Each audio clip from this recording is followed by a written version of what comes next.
तो हमने basically basic concepts का चैप्टर जो चैप्टर नंबर 1 है वो शुरू किया हुआ है, और थोड़ा सा एक ओवरव्यू देके तो आगे चलते हैं हम। ठीक है।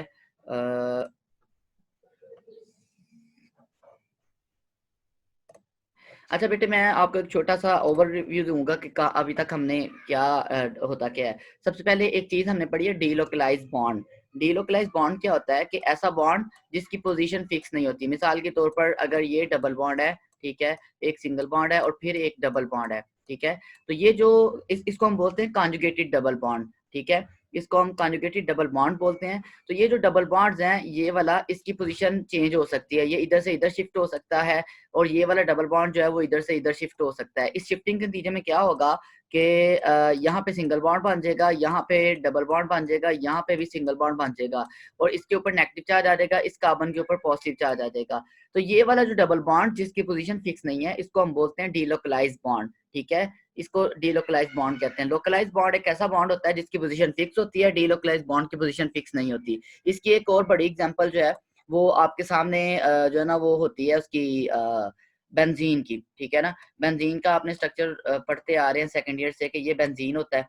ठीक है, और बेंजीन के अंदर आपने जो ना वो 3 बॉन्ड ड्रॉ करते हैं, alternate, single and double bond. ठीक है, ये डबल बॉन्ड, ये सिंगल बॉन्ड और डबल बॉन्ड। ठीक है, अब आपको पता है कि ये जो बॉन्ड्स हैं ये इनकी पोजीशन फिक्स नहीं होती, ये अपनी पोजीशन चेंज करते रहते हैं। ये वाला इधर शिफ्ट हो जाता है, ठीक है, ये वाला इधर शिफ्ट हो जाता है, और ये वाला इधर शिफ्ट हो जाता है। ठीक है, और इस तरह से एक नया स्ट्रक्चर बनता है जो कि होता तो उसके जैसा ही, लेकिन उसमें बॉन्ड की पोजीशन जो होती है ना वो पहले वाले की निस्बत क्या होती है, मुख्तलिफ होती है, डिफरेंट होती है। ठीक है, अब ये वाला जो बॉन्ड है ये कुछ इस तरह से आ गया है, इसका ये इधर आ गया, ये इधर आ गया है, और ये इधर आ गया है।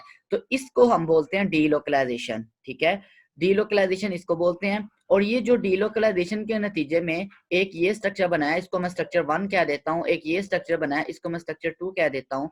तो ये जो स्ट्रक्चर है, ये दोनों, इनको हम बोलते हैं ये एक दूसरे की रेजोनेंस फॉर्म्स हैं। इनको हम कैनोनिकल फॉर्म्स भी बोलते हैं, इनको हम रेजोनेंस फॉर्म भी बोलते हैं, इसको हम रेजोनेंस भी बोलते हैं। तो रेजोनेंस का मतलब क्या है कि आप बॉन्ड्स की डीलोकलाइजेशन के थ्रू जो ना वो डिफरेंट जो स्ट्रक्चर्स बनाते हैं उनको, उसको हम रेजोनेंस बोलते हैं। रेजोनेंस, ये इसके स्पेलिंग में थोड़ा आ गया है मसला। हाँ, रेजोनेंस। ठीक है, इसमें ए और एन सी ई। ठीक है, तो ये रेजोनेंस, इस यहाँ तक हमने पहले पढ़ा हुआ है कि डीलोकलाइज बॉन्ड क्या होता है। ऐसा बॉन्ड जो अपनी पोजीशन क्या करता है, चेंज करता है, उसको डीलोकलाइज बॉन्ड कहते हैं। और डीलोकलाइज बॉन्ड बॉन्ड के एक जगह से दूसरी जगह जाने से जो मुख्तलिफ स्ट्रक्चर बनते हैं उनको हम रेजोनेंस, एक दूसरे की रेजोनेंस फॉर्म्स कहते हैं। मिसाल के तौर पर जैसे ये स्ट्रक्चर बना था, ठीक है, और एक ये स्ट्रक्चर था, मैंने इसमें हाइड्रोजन नहीं ड्रॉ किए हुए, ठीक है, हाइड्रोजन, और एक ये स्ट्रक्चर बना था, ठीक है, यहाँ पे डबल बॉन्ड था और यहाँ पे सिंगल बॉन्ड था। ठीक है, तो ये दोनों स्ट्रक्चर और ये दोनों एक दूसरे की रेजोनेंस फॉर्म्स हैं। ये ऊपर वाले दो स्ट्रक्चर एक दूसरे की रेजोनेंस फॉर्म्स हैं। और ये रेजोनेंस फॉर्म कैसे बनती हैं, जब हम डीलोकलाइजेशन करवाते हैं, बॉन्ड की पोजीशंस को क्या करते हैं जी, चेंज करते हैं हम। ठीक है, तो ये हमने एक ओवरव्यू था जो हमने पीछे पढ़ा हुआ है कि रेजोनेंस क्या होती है और डीलोकलाइजेशन क्या होती है। ठीक है बेटा, अगर आपको यहाँ तक सर, समझ आए। जी बच्चे, रेजोनेंस हम खुद करवाते हैं या खुद ही होती है? ये बेसिकली ये एक एक्चुअल फिनोमिना नहीं होता, ये एक थ्योरेटिकल चीज है। ठीक है, हम मुख्तलिफ चीज़ों की प्रॉपर्टीज को एक्सप्लेन करने के लिए ना हमें उनके मुख्तलिफ स्ट्रक्चर बनाने पड़ते हैं। मसलन बेंजीन की सारी प्रॉपर्टीज को ये वाला स्ट्रक्चर एक्सप्लेन नहीं करता, बल्कि उसकी सारी प्रॉपर्टीज को एक्सप्लेन करने के लिए साथ ये वाला स्ट्रक्चर भी बनाना पड़ता है। बात समझ रहे हैं? ठीक है, तो ये जो स्ट्रक्चर हम बनाते हैं किस लिए बनाते हैं, मतलब ये वाला स्ट्रक्चर भी बनाना पड़ता है और साथ ये वाला, ये दोनों मिलके बेंजीन की प्रॉपर्टीज को एक्सप्लेन करते हैं। अब बेंजीन का एक्चुअल स्ट्रक्चर क्या है वो हमें नहीं पता।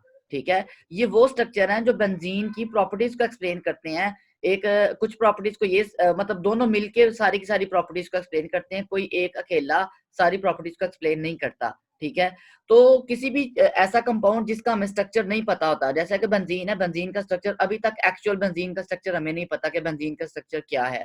ठीक है, फिर बेंजीन की प्रॉपर्टीज को एक्सप्लेन करने के लिए हम जो स्ट्रक्चर बनाते हैं ना, वो उसको हम उसके कहते हैं ये बेंजीन की रेजोनेंस फॉर्म्स हैं। ठीक है, वो एक्चुअल स्ट्रक्चर नहीं होते, और ये ऐसा नहीं हो रहा होता कि ये बॉन्ड इधर शिफ्टिंग हो रही है, नहीं, हम कहते हैं कि भाई कुछ प्रॉपर्टीज को ये वाली शेप एक्सप्लेन करती है, कुछ प्रॉपर्टीज को ये वाली शेप एक्सप्लेन करती है, और ये वाली शेप्स एक दूसरे में इंटर कन्वर्ट हो सकती हैं, एक दूसरे में तब्दील हो सकती हैं बॉन्ड की पोजीशन चेंज करके। ठीक है जी बेटा, यहाँ तक समझ आइए कुछ? Okay sir. जी आगे भी आज का भी जो टॉपिक पढ़ेंगे ना वो भी इसी से रिलेटेड है, उसमें मजीद आपकी कुछ चीजें जो है ना वो क्लियर हो जाएंगी कि रेजोनेंस क्या होती है और इसकी जरूरत क्यों होती है। ठीक है, बेसिकली आपको रेजोनेंस की समझ आई है? रेजोनेंस क्या होती है कि हम किसी कंपाउंड को कि जो डिफरेंट फॉर्म्स बनाते हैं, उसके डिफरेंट स्ट्रक्चर्स बनाते हैं, उसको हम उसकी रेजोनेंस फॉर्म्स कहते हैं। और रेजोनेंस फॉर्म्स कैसे बनती हैं? बॉन्ड्स को शिफ्ट करके, बॉन्ड्स की पोजीशन को क्या करके, चेंज करके। जी यहाँ तक ये 2 पॉइंट समझ आए आपको जो हमारा टॉपिक है आज का? अच्छा जी, आज का जो हमारा टॉपिक था वो रेजोनेंस इफेक्ट है। रेजोनेंस इफेक्ट बिल्कुल रेजोनेंस से मिलती जुलती चीज है।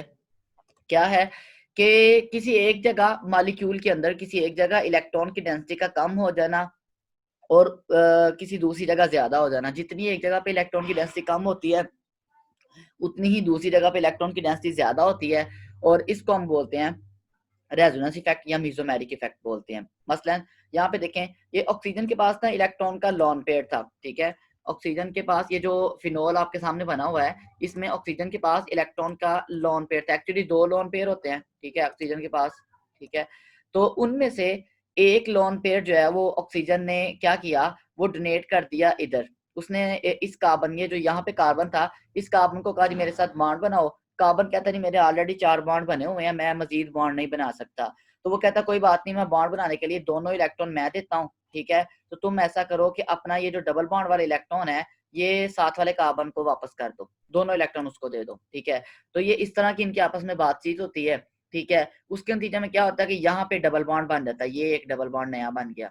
ठीक है, और ऑक्सीजन पे पॉजिटिव चार्ज आ गया है। ठीक है, पॉजिटिव चार्ज ये हमने ना एक पढ़ा था फॉर्मल चार्ज कैलकुलेट करने का तरीका, उसकी मदद से हम इसको कैलकुलेट कर लेते हैं। अच्छा, और ये इसके ऊपर नेगेटिव चार्ज आ गया। अब ऑक्सीजन के ऊपर पॉजिटिव क्यों आया है? क्योंकि इसने एक इलेक्ट्रॉन इसको दे दिया, इस कार्बन को ना बॉन्ड बनाने के लिए 2 इलेक्ट्रॉन चाहिए थे, वो दोनों के दोनों ऑक्सीजन ने दे दिए, उसकी वजह से उसके ऊपर पॉजिटिव आ गया है। और इसके ऊपर नेगेटिव आ गया है क्योंकि यहाँ पे जो 2 इलेक्ट्रॉन थे वो बेसिकली एक तो ये जो यहाँ पे इस जगह पे ये जो बॉन्ड बना हुआ था ना ये वाला, इस बॉन्ड में 2 इलेक्ट्रॉन थे, एक इस कार्बन का था, एक इस कार्बन का था। लेकिन ये दोनों के दोनों इलेक्ट्रॉन इसी कार्बन को वापस मिल गए हैं। एक तो इसका अपना था, एक एक्स्ट्रा इलेक्ट्रॉन आने की वजह से इसके ऊपर आ जाएगा नेगेटिव चार्ज आ जाएगा। ठीक है, अब ये यहीं पे काम नहीं रुकेगा, ये वाला जो कार्बन है ये वाला, ठीक है, ये कार्बन इस कार्बन को कहेगा कि भाई मेरे साथ जो है वो तुम डबल बॉन्ड बनाओ। वो कहता है मेरे ऑलरेडी डबल बॉन्ड जो है वो बना हुआ है। ठीक है, तो वो कहता है कि जो काम मैंने किया था कि मेरे साथ हुआ है वही तुम करो, कि वो ये वाला बॉन्ड इधर शिफ्ट कर दो तुम। ठीक है, और मैं अपना जो ना वो मेरे पास एक एक्स्ट्रा इलेक्ट्रॉन है, वो इलेक्ट्रॉन ला के मैं तुम्हारे साथ डबल बॉन्ड बना लेता हूँ। तो ये इस तरह की इनकी जो जो कुछ होती है साजबाज, उसके नतीजे में क्या होता है कि ये वाला डबल बॉन्ड जो है वो यहाँ पे शिफ्ट हो जाता है। ठीक है, और उस इस कार्बन पे ये जो ये कार्बन है इसके ऊपर आ जाता है नेगेटिव चार्ज।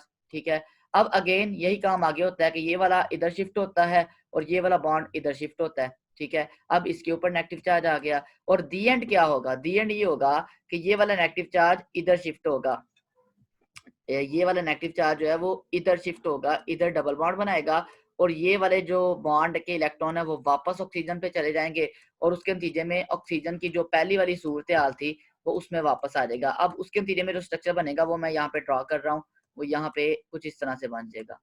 ठीक है, ये यहाँ पे डबल बॉन्ड आ जाएगा, यहाँ पे डबल बॉन्ड है और यहाँ पे डबल बॉन्ड है, और यहाँ पे OH आ जाएगा। ठीक है, वो जैसे पहले फॉर्म में था वैसी फॉर्म में वापस आ गया।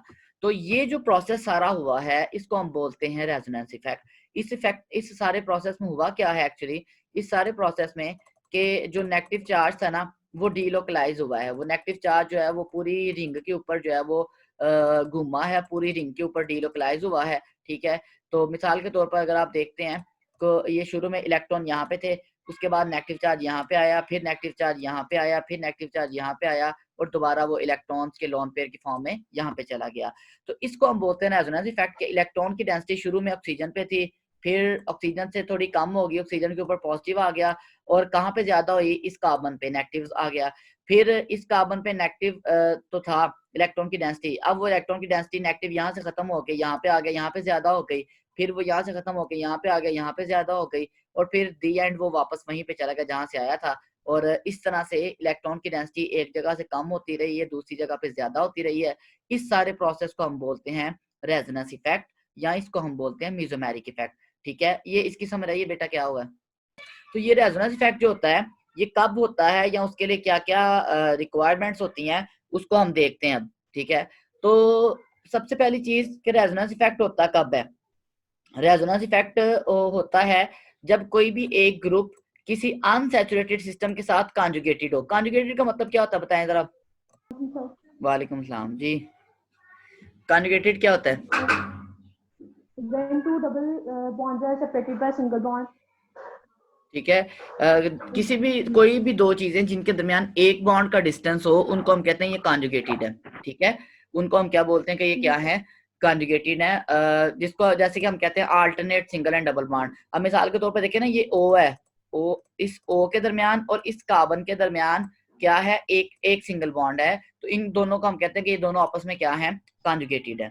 ठीक है, तो पहली चीज जो रेजोनेंस इफेक्ट होने के लिए जरूरी है वो कॉन्जुगेशन है, कि कोई भी चीज, जैसे ये ऑक्सीजन था यहाँ पे, अगर इसने इलेक्ट्रॉन देने हैं या इलेक्ट्रॉन लेने हैं रेजोनेंस इफेक्ट के थ्रू, तो उसका कॉन्जुगेशन में होना जरूरी है। ये चीज हमने डीलोकलाइजेशन में भी पढ़ी थी कि डीलोकलाइजेशन के लिए कॉन्जुगेशन का होना जरूरी है। अगर कॉन्जुगेशन नहीं होगी तो डीलोकलाइजेशन भी नहीं होगी। ठीक है, तो सबसे पहली कंडीशन कॉन्जुगेशन के लिए, डीलोकलाइजेशन के लिए या रेजोनेंस के लिए होती ही कॉन्जुगेशन है। ठीक है, दूसरी कंडीशन देखें, मिसाल के तौर पर ये इसकी एक और एग्जांपल आपको नीचे नजर आ रही है, यहाँ पे देखें ये क्लोरीन है। ठीक है, आप अपना माइक म्यूट कर सकते हैं, ये नहीं बच्चे, ये सहर निसार। अच्छा, तो अब यहाँ पे देखें ये जो क्लोरीन है, ये जो जिसको मैंने इनसर्कल किया हुआ है, इस क्लोरीन के पास इलेक्ट्रॉन के लॉन पेयर हैं। ठीक है, ये इलेक्ट्रॉन के जो लॉन पेयर हैं, ये लॉन पेयर डोनेट कर सकता है, डीलोकलाइज कर सकता है, इलेक्ट्रॉन के पेयर डीलोकलाइज कर सकता है। तो डीलोकलाइज करने के लिए इसके लिए जरूरी है कि किसी भी अनसैचुरेटेड, क्योंकि डीलोकलाइजेशन के लिए अनसैचुरेटेड सिस्टम होना जरूरी है। अनसैचुरेटेड सिस्टम का मतलब उसमें पाई बॉन्ड का होना जरूरी है, क्योंकि पाई बॉन्ड की डीलोकलाइजेशन होती है, सिग्मा बॉन्ड की आमतौर पे डीलोकलाइजेशन नहीं होती है, एक एक्सेप्शनल केस है वो हम आगे पढ़ेंगे।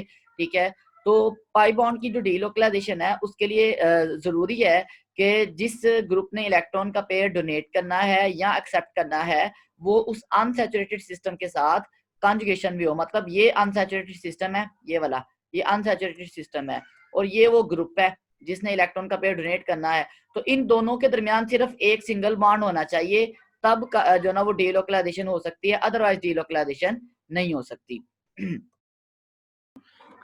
तो रेजोनेंस इफेक्ट और रेजोनेंस इफेक्ट की कंडीशंस हमने देखी कि रेजोनेंस इफेक्ट की कंडीशंस के लिए क्या जरूरी है कि कोई भी ग्रुप जिसने रेजोनेंस इफेक्ट में पार्टिसिपेट करना है उसका किसी अनसैचुरेटेड सिस्टम के साथ कॉन्जुगेटेड होना जरूरी है। जैसे कि मैंने अब दो इनसर्कल किए हैं, ये वो ग्रुप है जिसने इलेक्ट्रॉन का पेयर डोनेट करना है, और ये वो जो है ना वो अनसैचुरेटेड सिस्टम है। अनसैचुरेटेड सिस्टम का मतलब एक ऐसा सिस्टम जिसमें alternate single and double bonds मौजूद हों। Alternate single and double bond मौजूद होंगे तो फिर एक दूसरे ग्रुप के साथ रेजोनेंस हो सकती है। ये जो अनसैचुरेटेड सिस्टम है इलेक्ट्रॉन के पेयर उससे ले सकता है या दे सकता है, इसको हम आगे देखते हैं। ठीक है, तो दूसरी कंडीशन इसके लिए जरूरी है कि जो भी एटम्स रेजोनेंस में पार्टिसिपेट कर रहे हैं उनको प्लेनर होना चाहिए। देखिए रेजोनेंस बेसिकली क्या है, रेजोनेंस बेसिकली इलेक्ट्रॉन की डीलोकलाइजेशन है, और इलेक्ट्रॉन की डीलोकलाइजेशन के लिए जरूरी है कि वो सारे जो पाई बॉन्ड है वो एक ही प्लेन में। मिसाल के तौर पर यहाँ पे देखें, इसका पाई बॉन्ड p ऑर्बिटल है, इसका p ऑर्बिटल है।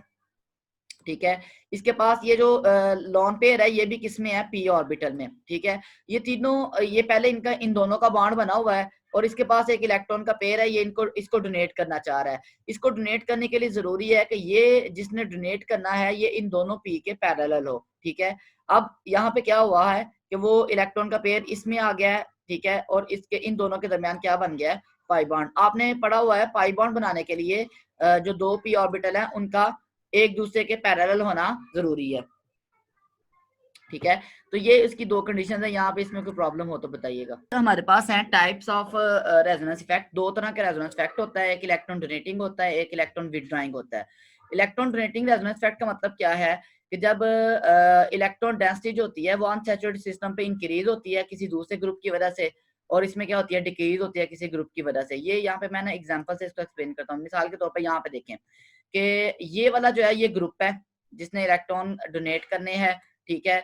और ये जो है ये हमारे पास एक अनसैचुरेटेड सिस्टम है, ये वाला बेंजीन वाला, ठीक है। तो अच्छा बेटा ये क्या है कि इस ग्रुप ने, इसके पास इलेक्ट्रॉन है और इस ये अनसैचुरेटेड सिस्टम है, ये डीलोकलाइजेशन करवा सकता है, ठीक है। तो क्या होगा कि इलेक्ट्रॉन के जो डेंसिटी है वो यहाँ पे कम होगी और इस रिंग पे क्या हो जाएगी, ज्यादा होगी।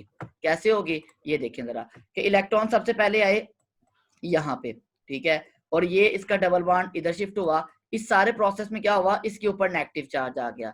फिर ये नेगेटिव चार्ज ये इधर शिफ्ट होता है बॉन्ड की शक्ल में, और ये जो ऑलरेडी बॉन्ड बना हुआ था ये इधर शिफ्ट होता है नेगेटिव चार्ज की शक्ल में। नेक्स्ट क्या होता है, ये नेगेटिव चार्ज बॉन्ड की शक्ल में चेंज होता है और ये बॉन्ड जो है वो नेगेटिव की शक्ल में यहाँ पे आ जाता है, ठीक है। और दी एंड क्या होगा कि ये नेगेटिव चार्ज दोबारा बॉन्ड के फॉर्म में चला जाएगा और ये वाला जो बॉन्ड है ये दोबारा लॉन पेयर की शक्ल में चला जाएगा, और ये जो उसकी ओरिजिनल फॉर्म थी शुरू वाली वो बहाल हो जाएगी। मसलन ये दोबारा से इस शक्ल में आ जाएगा, ठीक है।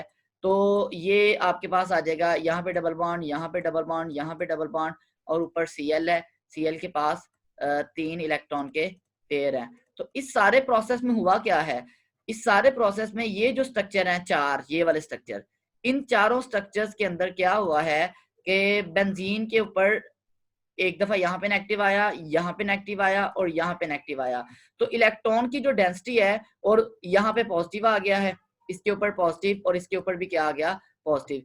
इस सारे प्रोसेस में क्या हुआ कि इलेक्ट्रॉन की डेंसिटी यहाँ पे क्या हुई है, कम हुई है, डिक्रीज हुई है, ठीक है। और इन तीनों पे ये वाले जो तीन फॉर्म्स हैं, मतलब ओवरऑल हम कह सकते हैं यहाँ पे क्या हुई है, इंक्रीज हुई है, ठीक है। तो इसी को हम रेजोनेंस इफेक्ट कहते हैं कि इलेक्ट्रॉन की डेंसिटी एक जगह पे कम हो जाए, दूसरी जगह पे उतनी ही क्या हो जाए, ज्यादा हो जाए, इसको रेजोनेंस इफेक्ट कहते हैं। लेकिन अब यहाँ पे क्या हुआ है कि इलेक्ट्रॉन की डेंसिटी डिक्रीज हुई है एक ग्रुप पे और इंक्रीज किस पे हुई है, अनसैचुरेटेड सिस्टम पे। अनसैचुरेटेड सिस्टम पे इलेक्ट्रॉन की डेंसिटी का इंक्रीज होना और ग्रुप पे डिक्रीज होना, इसको हम कहते हैं इलेक्ट्रॉन डोनेटिंग रेजोनेंस इफेक्ट। कि वो जो अनसैचुरेटेड सिस्टम था, जो क्लोरीन अटैच था, उसने अपने इलेक्ट्रॉन रिंग को डोनेट कर दिए हैं, मतलब उसने 2 इलेक्ट्रॉन रिंग में ऐसे शामिल कर दिए हैं। उन 2 इलेक्ट्रॉन्स की वजह से रिंग के ऊपर क्या आ रहा है, नेगेटिव चार्ज आ रहा है। तो ये जो रेजोनेंस इफेक्ट है जिसमें इलेक्ट्रॉन की डेंसिटी रिंग के ऊपर या अनसैचुरेटेड सिस्टम के ऊपर इंक्रीज होती है, इसको हम इलेक्ट्रॉन डोनेटिंग रेजोनेंस इफेक्ट कहते हैं, ठीक है।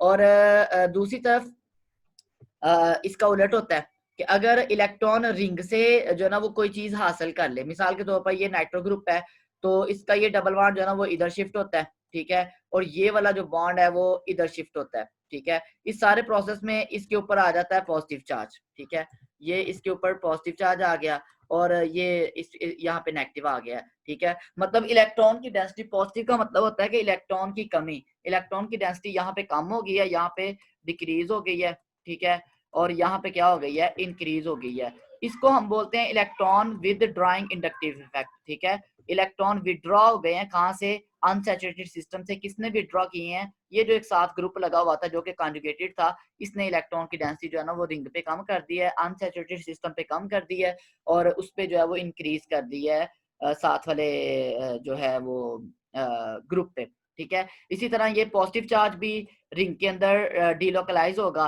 ठीक है, ये वाला बॉन्ड इधर शिफ्ट होगा, ठीक है। वो कहता है कि मेरे ऊपर पॉजिटिव है, उसको पॉजिटिव को खत्म करने के लिए इधर शिफ्ट होगा और यहाँ पे पॉजिटिव आ जाएगा, ठीक है। फिर ये वाला इधर शिफ्ट होगा तो यहाँ पे पॉजिटिव आ जाएगा। तो एनी हाउ इस सारे, और नेक्स्ट क्या होगा कि ये वाला पॉजिटिव कैसे खत्म होगा, ये वाला पॉजिटिव खत्म तब होगा कि ये वाले इलेक्ट्रॉन दोबारा वापस से इधर आएंगे और ये वाले जो इलेक्ट्रॉन है वो इधर शिफ्ट होंगे। तो इस तरह से जो है ना वो दोबारा पहले वाला स्ट्रक्चर, ये वाला स्ट्रक्चर बन जाएगा, ठीक है।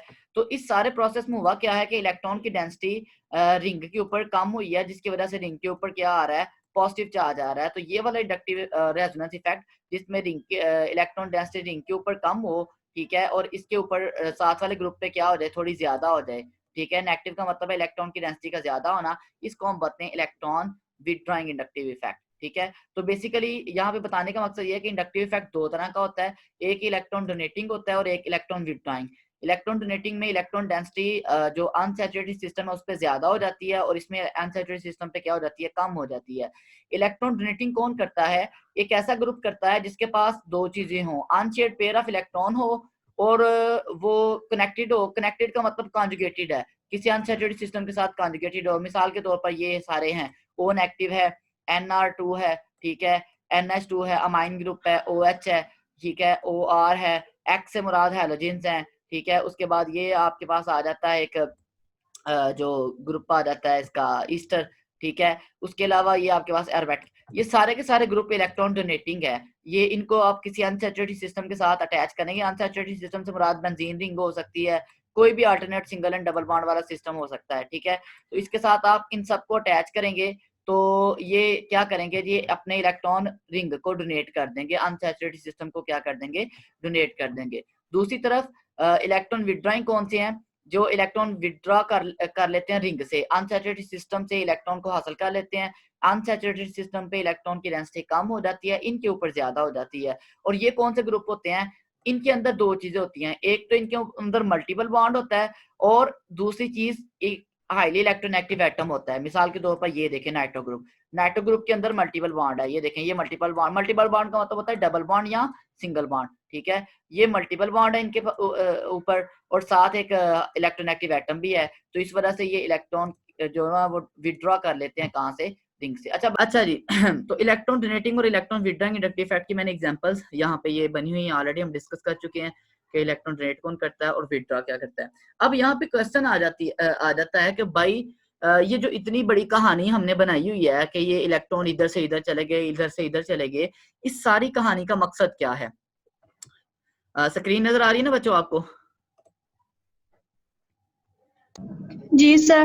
अच्छा, तो मैं ये कह रहा हूँ कि ये जो सारी कहानी है बेसिकली थ्योरी है ना, ये थ्योरी को हम एक उसके लिए जो ना वो मफरूजा, उसको हम उर्दू में कहते हैं, कहानी भी कह सकते हैं। तो इस सारी कहानी का मकसद क्या है, तो बेटा एक बात हमेशा आपने याद रखनी है कि कोई भी जो थ्योरी होती है ना उसके पीछे कोई ना कोई फैक्ट होता है। मतलब हमारे पास एक फैक्ट आता है, फर्ज करें आप बैठे हुए और आपके ऊपर ऐसे पानी गिरना शुरू हो जाता है, तो ये फैक्ट है। तो आप उसके मुताबिक थ्योरी क्या बनाते हैं, आप बनाते हैं कि अच्छा ये जो पानी आ रहा है ना ये बारिश की वजह से आ रहा है और ये बादल आए होंगे, ठीक है। और हालांकि आपने बादल नहीं देखे, लेकिन आपने उस बारिश को देखते हुए आपने ये थ्योरी बना ली कि भाई ये जरूर जो है ना वो बादल आए होंगे और उसके बाद बारिश आई होगी, ठीक है। इसी तरह हमारे पास फैक्ट आता है, सबसे पहले उस फैक्ट को एक्सप्लेन करने के लिए उस को हम जो है ना वो एक थ्योरी बनाते हैं। मसलन आगे मैं जो एग्जांपल्स डिस्क्राइब करूंगा उससे हम ये समझेंगे कि इस सारी थ्योरी का फायदा क्या है, तो ये किस चीज को एक्सप्लेन करती है, इस सारी थ्योरी का मकसद क्या है। तो ये जो थ्योरी है ना ऑर्गेनिक कंपाउंड्स की कुछ प्रॉपर्टीज को एक्सप्लेन करती है, कुछ प्रॉपर्टीज को डिस्क्राइब करती है। मिसाल के तौर पर ये है कि हमारे पास ना दो कंपाउंड है, दोनों में OH है, ये वाले दो कंपाउंड, एक एथानॉल है और एक फिनोल है, ठीक है। एथानॉल जिसमें C2H5OH है, और मतलब CH3, ये जो आपने स्ट्रक्चर देखा होगा एथानॉल का, एथानॉल होता है CH3, ठीक है, CH2 और OH, ठीक है, इसको हम बोलते हैं एथानॉल। और एक हमारे पास होता है फिनोल, फिनोल में क्या है, बेंजीन रिंग है और उसके साथ OH जुड़ा हुआ है। अच्छा, इसको भी डिस्क्राइब करने से पहले मैं एक चीज थोड़ी सी आपसे पूछना चाहूंगा, एसिड किसको कहते हैं बच्चे आप, एसिड क्या होता है? सर जो एक्वस सॉल्यूशन में हाइड्रोजन आयन देता है उसको डोनेट हम कर सके, जी वो कहते हैं शाबाश। एसिड। सबसे आसान डेफिनेशन एसिड की ये है कि एसिड एक ऐसी चीज होती है जो प्रोटॉन डोनेट करती है। मिसाल के तौर पर ये हमारे पास कोई भी चीज है AH से मुराद, ए से मुराद कुछ भी है और इसके साथ H मतलब प्रोटॉन है, ठीक है, और ये प्रोटॉन डोनेट करेगी, ठीक है, एक्वस सॉल्यूशन में, मतलब एक्वस सॉल्यूशन से मुराद होता है पानी में, ठीक है। तो पानी में ये प्रोटॉन डोनेट करेगा और ये प्रोटॉन ऐसे हाइड्रोनियम आयन बन जाएगा ना, H3O positive plus A negative बन जाएगा, ठीक है। तो इसको हम कहते हैं ये जो चीज है इसने प्रोटॉन दे दिया है, तो ये क्या है, एसिड है। तो जितनी कोई चीज़ जल्दी एसिड प्रोटॉन दे देती है, या जितनी आसानी के साथ प्रोटॉन दे देती है, वो उतना ही अच्छा एसिड होता है, उतना ही स्ट्रॉन्ग एसिड होता है। तो ये जो रेजोनेंस इफेक्ट है ना, इसके थ्रू हम एसिडिटी को एक्सप्लेन करते हैं। कैसे? मसलन अब हमारे पास 2 कंपाउंड है, ये एक OH है, ठीक है, ये जो हमने अभी लिखा, एक है C2H5OH यानी कि एथेनॉल, जिसको हम अल्कोहल, इथाइल अल्कोहल भी कहते हैं, ठीक है। और दूसरा हमारे पास है फिनॉल, जिसमें OH ग्रुप लगा हुआ है एक बेंजीन रिंग के साथ, ठीक है। अब फैक्ट क्या है कि जब हम इनकी एसिडिटी फाइंड आउट करते हैं ना, तो ये जो फिनॉल है ना, ये मोर एसिडिक है। मोर एसिडिक होने का मतलब कि ये अपना प्रोटॉन आसानी से लूज कर देता है एज कंपेयर टू, और ये एक फिनोलेट आयन बना देता है। क्या बना देता है? फिनोलेट आयन बना देता है, ठीक है। ये वाला रिएक्शन होता है इसमें, ठीक है। और ये जो है, ये अपना प्रोटॉन इतनी आसानी से लूज नहीं करता जितनी आसानी से फिनोल करता है। ये बनाता है एथोक्साइड आयन, ठीक है। और ये बनाता है फिनोक्साइड आयन, ठीक है, या फिनोलेट आयन। तो क्वेश्चन आता है कि भाई दोनों में OH ग्रुप है, दोनों की एसिडिटी एक जैसी होनी चाहिए, लेकिन एसिडिटी इसकी कम है एथेनॉल की और इसकी ज्यादा है। इसकी क्या रीजन है? तो इसकी रीजन है रेजोनेंस इफेक्ट। होता क्या है कि जब ये OH जो है वो एक H रिमूव कर देगा, एक प्रोटॉन दे देगा, तो इसके ऊपर O के ऊपर आ जाएगा नेगेटिव चार्ज। अब एसिड जब प्रोटॉन दे देता है तो वो नेगेटिव आयन बन जाता है, एनाइन बन जाता है। वो एनाइन जितना ज्यादा स्टेबल होगा ना, उतना एसिड स्ट्रॉन्ग होगा। अब ये नेगेटिव चार्ज जो ना, वो ऑक्सीजन पे नहीं रहता, ये नेगेटिव चार्ज शेयर कर लेता है रिंग के साथ। ये नेगेटिव चार्ज इधर शिफ्ट करता है, ये वाला बॉन्ड जो है वो इधर शिफ्ट हो जाता है। अब ये नेगेटिव चार्ज यहाँ पे आ गया, ठीक है। फिर ये नेगेटिव चार्ज इधर बॉन्ड में कन्वर्ट होता है, ये वाला बॉन्ड इधर शिफ्ट हो जाता है नेगेटिव की फॉर्म में। अब ये नेगेटिव यहाँ पे आ गया। फिर क्या होता है जी, कि ये वाला नेगेटिव जो है वो बॉन्ड की फॉर्म में कन्वर्ट होता है, और ये वाला बॉन्ड इधर शिफ्ट हो जाता है, और ये अब ये नेगेटिव इधर आ गया। नेक्स्ट क्या होगा कि ये नेगेटिव दोबारा इधर जाएगा बॉन्ड की फॉर्म में, और ये वापस चला जाएगा इस फॉर्म में। तो मतलब ये वाला स्ट्रक्चर बन जाएगा फिर से, ठीक है। अब इस सारे प्रोसेस में क्या हुआ कि वो जो नेगेटिव चार्ज ऑक्सीजन पे आया था ना, वो ऑक्सीजन के पास नहीं रहा, वो पूरी रिंग में एक दफा जो है ना वो सर्कुलेट हुआ है, पूरी रिंग में एक दफा डीलोकलाइज हुआ है। ये जो रिंग के अंदर उसकी नेगेटिव चार्ज की डीलोकलाइजेशन है ना, वो इसको क्या बना देती है? वो इसको स्टेबल बना देती है। दूसरी बात, हमने एक रेजोनेंस थ्योरी पढ़ी थी। रेजोनेंस थ्योरी में हमने ये पढ़ा था कि भाई जितनी किसी स्ट्रक्चर के कैनोनिकल फॉर्म से ज्यादा बनती हैं, जितने उसकी रेजोनेंस फॉर्म से ज्यादा बनती हैं, उतना ही वो ज्यादा स्टेबल होता है। तो इसके 4 रेजोनेंस फॉर्म्स बनी है इसकी, 4 मुख्तलिफ इसकी शक्लें हो सकती हैं, जिसमें नेगेटिव चार्ज यहाँ पे हो सकता है, यहाँ पे हो सकता है, यहाँ पे हो सकता है, यहाँ पे हो सकता है। तो इन 4 डिफरेंट फॉर्म्स, 4 डिफरेंट पॉसिबिलिटीज की वजह से इसकी स्टेबिलिटी ज्यादा हो जाती है, ये बहुत स्टेबल बन जाता है, ठीक है। और इस वजह से इसको कोई फर्क नहीं पड़ता, ये प्रोटॉन दे भी देगा तो ये स्टेबल है, तो इस वजह से ये प्रोटॉन को आसानी से छोड़ देता है, कहता ठीक है जाओ मैं स्टेबल ही हूँ, मुझे कोई फर्क नहीं पड़ता। लेकिन ये जो एथेनॉल है ना, इसका मसला ये है कि इसके ऊपर जो नेगेटिव चार्ज आ जाता है ना, ये नेगेटिव चार्ज इस O के ऊपर ही रहना है, वो पीछे कहीं पे भी रेजोनेट नहीं होना, ना C के पास जाना है। मतलब इसका स्ट्रक्चर इस तरह का ना, CH3, ठीक है, CH2 और O नेगेटिव, ठीक है। तो ये जो O नेगेटिव है, ये इधर आ ही नहीं सकता। क्यों? क्योंकि डीलोकलाइजेशन के लिए पाई बॉन्ड का होना जरूरी है, अनसैचुरेटेड सिस्टम का होना जरूरी है, और ये अनसैचुरेटेड सिस्टम नहीं है, बल्कि ये क्या है, ये तो एक सैचुरेटेड सिस्टम है। तो यहाँ पे डीलोकलाइजेशन नहीं होगी, तो ये वाला जो है वो स्टेबल नहीं होगा। और ये नेगेटिव अगर स्टेबल नहीं होगा, एथोक्साइड आयन स्टेबल नहीं होगा, तो ये प्रोटॉन आसानी से नहीं देगा। वो कहता है कि मुझे पता है कि मैंने प्रोटॉन देने के बाद स्टेबल नहीं होना, तो मैं स्टेबल नहीं होगा, तो मुझे क्या जरूरत है कि मैं प्रोटॉन को रिलीज करूं। तो इस तरह से जो है वो इसकी जो एसिडिटी है, ये प्रोटॉन देने की सलाहियत उसकी निस्बत जो है वो कम हो जाती है फिनॉल की निस्बत। तो फिनॉल को क्यों आसानी से प्रोटॉन दे देता है? क्योंकि उसको पता है कि मेरे ऊपर इलेक्ट्रॉन देने के बाद जो चार्ज आएगा, नेगेटिव चार्ज, वो स्टेबल हो जाएगा। कैसे स्टेबल होगा? क्योंकि मैं उस नेगेटिव चार्ज को पूरी रिंग के ऊपर रेजोनेट करवा दूंगा। तो इस वजह से ये पेपर में क्वेश्चन आता होता है कि why phenol is more acidic than ethanol, या why acidity of phenol is more than acidity of ethanol, ठीक है। तो उसका जवाब यही है कि क्योंकि फिनॉल में जो फिनोलेट आयन बनता है, उसकी इलेक्ट्रॉन की डेंसिटी सिर्फ O पे नहीं रहती बल्कि वो पूरी रिंग पे रेजोनेट हो जाती है, जिसकी वजह से वो ज्यादा स्टेबल है, और ये इसमें रेजोनेट नहीं होती, इसकी वजह से ये इतना ज्यादा स्टेबल नहीं है। ठीक है, तो ये समझ आइए बेटा एग्जांपल कैसे रेजोनेंस इफेक्ट ने इफेक्ट किया एसिडिटी को। फिनोल में ही देख लें, अगर फिनोल के साथ अगर हम फिनोल अब इलेक्ट्रॉन डोनेटिंग है, इसके साथ हम कोई नाइट्रो ग्रुप लगा दें, नाइट्रो ग्रुप अभी हमने देखा है कि वो इलेक्ट्रॉन विथड्रॉइंग होता है, और नाइट्रो ग्रुप हम कहाँ पे लगाएं, पैरा पोजीशन पे या आर्थो पोजीशन पे, तो क्या होगा कि ये रेजोनेंस जो फिनोल से ऑक्सीजन से शुरू हुई थी, वो नेगेटिव चार्ज यहाँ से होता हुआ, ठीक है, वो इस नाइट्रोजन पे आएगा, और इस नाइट्रोजन के आने के बाद यहाँ पे इस नाइट्रोजन के ऊपर वो नेगेटिव चार्ज शेयर होने के बाद जो है वो दोबारा से फिर रिंग में जाएगा। इस सारे प्रोसेस में क्या होता है कि मतलब यहाँ पे देखें ना, इसके बाद वो ये वाला स्ट्रक्चर बनता है, ठीक है, तो ये यहाँ से होता हुआ यहाँ पे आ रहा है, तो इस सारे प्रोसेस में क्या होता है कि नंबर ऑफ रेजोनेंस फॉर्म्स बढ़ जाती हैं। ठीक है, फिनोल की रेजोनेंस फॉर्म्स कितनी थी, फिनोल की सिर्फ 3 रेजोनेंस फॉर्म्स बन रही थी तकरीबन, ये वाली जी 4 बन रही थी, 1 2 3 और 4 बन रही थी। ठीक है, जबकि ये वाला जो स्ट्रक्चर है जिसमें हम देख रहे हैं नाइट्रोफिनोल, इसकी रेजोनेंस फॉर्म्स बन रही है 5 रेजोनेंस फॉर्म बनने की वजह से इसकी स्टेबिलिटी ज्यादा हो जाती है, और जितना ज्यादा नेगेटिव चार्ज ज्यादा शेयर होता है ना, अब देखें ना, पहले नेगेटिव चार्ज सिर्फ शेयर कर रहा था बेंजीन रिंग, अब वो नेगेटिव चार्ज बेंजीन रिंग से होता हुआ नाइट्रोजन तक भी जा रहा है।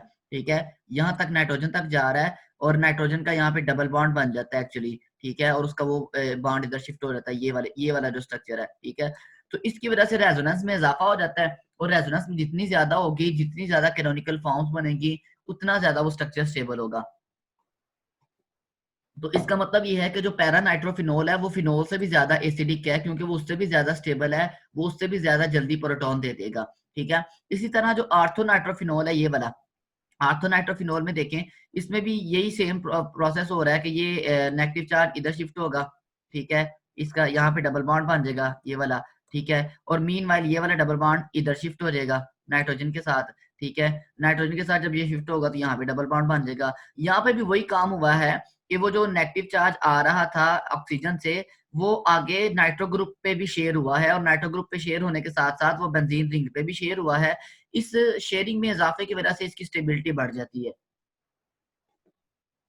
स्टेबिलिटी से बढ़ने की वजह से हम कहते हैं कि ये जो है ना वो ज्यादा एसिडिक हो जाते हैं दोनों फिनोल से। ठीक है, जबकि मेटा नाइट्रोफिनोल अगर नाइट्रो ग्रुप मेटा पोजीशन पे लगा हो, तो मैंने आपको बताया कि मेटा पोजीशन जो होती है वो रेजोनेंस में हिस्सा नहीं लेती, रेजोनेंस में मेटा पोजीशन पार्टिसिपेट नहीं करती। अब देखें ना, यहाँ पे ये इलेक्ट्रॉन इधर से इधर आए, ठीक है, और ये वाले इलेक्ट्रॉन इधर से इधर शिफ्ट हुए। ठीक है, अब ये सूरत हाल आ गई, ये यहाँ पे नेगेटिव आ गया और यहाँ पे डबल बॉन्ड बन गया। अब नेक्स्ट क्या होना है कि ये वाला जो डबल इलेक्ट्रॉन है वो इधर बॉन्ड बनाना है, और ये जो बॉन्ड है ये इधर शिफ्ट हो जाना आगे। इस सारे प्रोसेस में नेगेटिव यहाँ पे आ गया, ठीक है, और जो है ना वो यहाँ पे डबल बॉन्ड आ गया। अब फर्दर क्या होगा, ये वाला जो है वो इधर शिफ्ट हो जाएगा, ठीक है, और ये वाला बॉन्ड जो है वो इस कार्बन पे शिफ्ट हो जाएगा। ठीक है, तो इस सारे प्रोसेस में नाइट्रो ग्रुप का कोई रोल नहीं है, इसके ऊपर कोई इलेक्ट्रॉन की डेंसिटी नहीं गई, इसको कोई फायदा नहीं हुआ इसके लगने का। तो इस वजह से अगर जो वो है नाइट्रो ग्रुप है वो मेटा पोजीशन पे लगता है, तो वो उसकी एसिडिटी में इतना इजाफा नहीं करता जितना कि पैरा वाला और ऑर्थो वाला करता है। ठीक है, तो इस वजह से हम कहते हैं कि जो इलेक्ट्रॉन विथड्रॉइंग इंडक्टिव इफेक्ट है इसका नाइट्रो ग्रुप का, वो एसिडिटी को बढ़ाता है फिनोल की, लेकिन तब बढ़ाता है जब वो लगा होगा पैरा पोजीशन पे या आर्थो पोजीशन पे। अगर मेटा पोजीशन पे लगा होगा तो वो उसकी एसिडिटी को अफेक्ट नहीं करता, वो उसकी एसिडिटी पे किसी किस्म का कोई जो ना वो असर नहीं रखता, क्योंकि इस सूरत हाल में नाइट्रो ग्रुप के ऊपर इलेक्ट्रॉन की शेयरिंग नहीं होती। अटेंडेंस लगवा ली लीजा ने? नाम लिख के ऊपर भेजा जरा। यहाँ पे यहाँ तक किसी को कोई प्रॉब्लम हो बच्चे तो पूछ ले। मोर चैट पे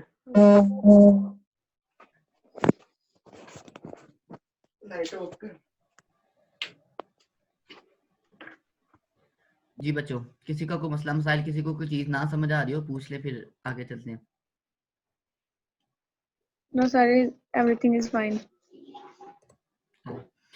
अच्छा जी, नेक्स्ट एग्जांपल है, जिस तरह आपने एसिडिटी को एक्सप्लेन किया इसी तरह बेसिसिटी पे भी इफेक्ट करता है रेजोनेंस इफेक्ट। ठीक है, बेसिसिटी को कैसे इफेक्ट करता है कि एसिड एसिड क्या होता था, एसिड हमने कहा था कि एसिड वो होता है जो प्रोटॉन डोनेट करता है या इलेक्ट्रॉन का पेयर एक्सेप्ट करता है, उसको एसिड कहते हैं। बेस वो होता है, बेस की जो ना वो डेफिनेशन क्या है, लिविस के कॉन्सेप्ट के थ्रू आपने पढ़ा हुआ है एफएससी में भी और मैट्रिक में भी, बल्कि आपने ये सेमेस्टर 2 में भी पढ़ा, नहीं आपका तो फर्स्ट मैथ है सॉरी, ठीक है, एफएससी में पढ़ा हुआ है। ठीक है, तो बेस क्या होता है, बेस वो होता है विच कैन डोनेट, जो कि डोनेट कर सकता है इलेक्ट्रॉन का पेयर। ठीक है, जो इलेक्ट्रॉन का पेयर डोनेट कर सकता है ना वो बेस होता है, और जितना जल्दी या जितना अच्छा वो इलेक्ट्रॉन का पेयर डोनेट करता है उतना ही वो अच्छा और स्ट्रॉन्ग बेस होता है। अब देखें ना, इलेक्ट्रॉन का पेयर डोनेट करने के लिए किसी चीज के पास इलेक्ट्रॉन का पेयर होना चाहिए, जिसके पास इलेक्ट्रॉन का पेयर है ही नहीं वो डोनेट कैसे करेगा। ठीक है, अब हमारे पास दो एग्जांपल्स हैं, दो कंपाउंड्स हैं। ठीक है, एक है हमारे पास अमोनिया NH3, ये वाला। ठीक है, अब अमोनिया जो है ये, इसके पास एक नाइट्रोजन के पास इलेक्ट्रॉन का पेयर है, ये आसानी से किसी भी एसिड को डोनेट कर सकता है। एसिड मीन जो इलेक्ट्रॉन का पेयर एक्सेप्ट कर सके, जिसके पास इलेक्ट्रॉन की कमी हो, जैसा कि प्रोटॉन है। ठीक है, अब ये प्रोटॉन जो है इसके ऊपर पॉजिटिव चार्ज होता है, तो अमोनिया अपने इलेक्ट्रॉन के पेयर के जरिए इसको अपने साथ अटैच कर सकता है, इसको डोनेट कर सकता है। ठीक है, लेकिन अगर इस अमोनिया इस अमोनिया वाले अमाइन ग्रुप को हम लगा दे कहाँ पे, हम एक बेंजीन रिंग के साथ अटैच कर दें यहाँ पे, जैसे ये है। ठीक है, अब क्या होगा कि ये जो इलेक्ट्रॉन का पेयर है ना, ये रिंग के साथ रेजोनेट कर देगा। कैसे रेजोनेट करेगा कि ये वाला बॉन्ड, ये इलेक्ट्रॉन का पेयर इधर शिफ्ट होगा और ये वाला बॉन्ड इधर इस कार्बन पे शिफ्ट हो जाएगा। ठीक है, अब नाइट्रोजन पे आ गया पॉजिटिव चार्ज। ठीक है, इस नाइट्रोजन के 4 बॉन्ड बन गए। जब नाइट्रोजन के 4 बॉन्ड बनते हैं तो उसके ऊपर पॉजिटिव चार्ज आ जाता है, इस कार्बन पे आ गया नेगेटिव चार्ज।